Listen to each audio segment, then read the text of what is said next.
AC circuit containing only an inductor. Here we are going to consider a circuit containing a pure inductor of inductance L connected across in a alternating voltage source. So this is your inductor which is connected across a voltage source having voltage V is equal to Vm sine omega t. Now the instantaneous value of the voltage source is given by what? V is equal to Vm sine omega t. Vm is the peak value of the alternating voltage. Okay. Now the alternating current flowing through the circuit will induce a self-induced EMF. So here the self-induction process will take place. So when current flows through the circuit, self-induction is produced. As a result, self-induced EMF will be produced in the circuit. Okay. The self-induced EMF is otherwise called as the back EMF. So the back EMF is given by epsilon is equal to minus L di by dt. Okay. Now we are going to apply the Kirchhoff's loop rule. Okay, the sum of the potential difference in an inductor circuit is 0. Okay, so what is the sum of the potential difference? Here the potential across the voltage source is V and the potential across the uh, inductor L is epsilon. Okay, that is the EMF. So V plus epsilon is equal to what? 0. V plus epsilon is equal to 0. So now I am going to substituting these two equations. That is the value for V is equal to Vm sin omega t and epsilon is equal to minus L di by dt. In the equation, V plus epsilon is equal to 0. So when I substitute, what I get here is Vm sin omega t is equal to L into di by dt. Okay. Now rearranging the equation, I'll get di is equal to Vm by L sin omega t dt. Now here I got the small value of current for a small time. I got the small value of current for a small time. Now I want to get the instantaneous value of current I, small I. So I have to go for integration. While I go for integration, integral di is I. Taking Vm by L outside and putting the integration sine omega t dt. So what is the integration for sine omega t dt? Sine omega t dt is minus cos omega t dt omega t by omega. Sine omega t dt is what? Minus cos omega t by omega. So I is equal to Vm by L omega into minus cos omega t plus constant. Now here this constant is an integration constant. This constant is not dependent on time. Okay, so we can take it as what? 0. This we can take it as 0. So what is the value of I we get? We'll get the value of I is equal to Vm by L omega into minus cos omega t. Now we can write the minus cos omega t as minus sine pi by 2 minus omega 2. Now taking the minus sign inside, we can write sine omega t minus pi by 2. So here we are using the formula cos theta is equal to sine 90 minus theta. Cos theta is equal to what? Sine 90 minus theta. So we are writing minus cos omega t is equal to minus sine pi by 2 minus omega t. Multiplying the minus sign, we are getting sine omega t minus pi by 2. Substituting in the above equation. I is equal to omega Vm by L omega sine omega t minus pi by 2. Now this can be written as I is equal to, this value can be taken as Im. Im sine omega t minus pi by 2. So where Im is equal to Vm by L omega, where Im is called as the peak value of the alternating current. Okay.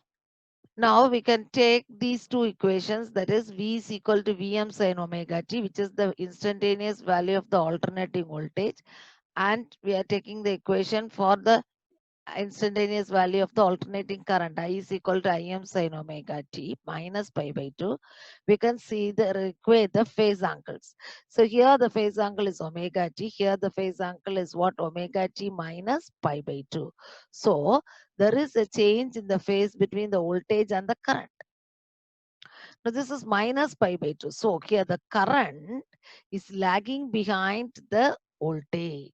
The current is what? Lagging behind the voltage by a phase angle of how much? Pi by 2.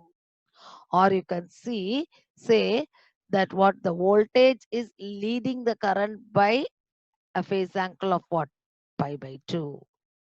Okay, so by comparing the phase angles, we are writing that what? The current lags behind the applied voltage by pi by 2, or the voltage leads the applied voltage by leads the current by pi by 2. Now this fact is depicted in the phasor diagram. Now we can see here the phasor diagram and wave diagram for AC circuit with inductor. Now here this is your wave diagram and this is a phasor diagram. Now in the wave diagram I am drawing here the voltage. So the voltage is nothing but a sine curve. So V is equal to Vm sine omega t. So here it is a sine curve. Current is also a sine curve, but it is having a phase angle of what? Minus pi by 2. So it is lagging behind. Current is lagging behind the voltage. So after pi by 2 value only it starts. So it is starting here. So you can see here you are not getting the peak at the same time. You are not getting the peak at the same time. Okay. So after the voltage starts, only the current is starting. Now here we can draw the phasor diagram here. This is the wave diagram. This is the phasor diagram. Now in the phasor diagram, we are taking the voltage along the positive x-axis and the current along the voltage along the positive y-axis and the current along the positive negative y-axis. Okay. So when we draw the voltage here, we are taking the voltage as OA. OA is the peak value of the voltage. And we are taking the current as OB. OB is the peak value of the current. Now you know the difference between the voltage and the current is pi by 2. So the angle difference between the peak value of voltage and the peak value of current is how much? Pi by 2. So here it is rotating with an angular velocity of what? Omega. It is rotating with an angular velocity omega. Now we have to go for inductive reactance. Here the inductive reactance is given by the letter XL. What is meant by inductive reactance? Inductive reactance is nothing but the resistance offered by the inductor in the circuit. It is nothing but the resistor offered by inductor in the circuit. Here the peak value of the current is given by Im. Here Im is equal to what? Vm by L omega. Vm by what? L omega. Now we are going to compare this with the peak value of current in the resistor circuit. So in the resistor circuit, Im is equal to Vm by R. Now comparing these two equations, R is equal to what? L omega. R is equal to what? L omega. That is, in the resistor circuit, what the resistance plays, the same value is playing here as what? Resistance. Here, L omega is playing as the resistance. Okay. So we can write as what? Inductive reactance. We can call this as what? Inductive reactance XL. So XL is equal to what? L omega. XL is equal to what? L omega. Now we can equate with this of frequency. So omega, we know the value of omega as 2 pi f. So XL is equal to 2 pi f into L. XL is equal to what? 2 pi L into f. Now for an AC circuit, if the frequency increases, the inductive reactance will also what? Increases, since they are directly proportional to each other. So if the frequency increases, XL will also what? Increases. Okay. For a DC circuit, there is no frequency. Okay. That is for DC current, that is frequency is equal to what? 0. AC current, the frequency is not 0. But for DC current, the frequency is equal to 0. So applying here, you will be getting the inductance as what? 0. So for an ideal inductor means what? A perfect inductor. Offers no resistance to the DC current. So the ideal inductor will allow the DC current to flow through it. It offers no resistance to the DC current. So the inductor will allow the DC current to flows through it.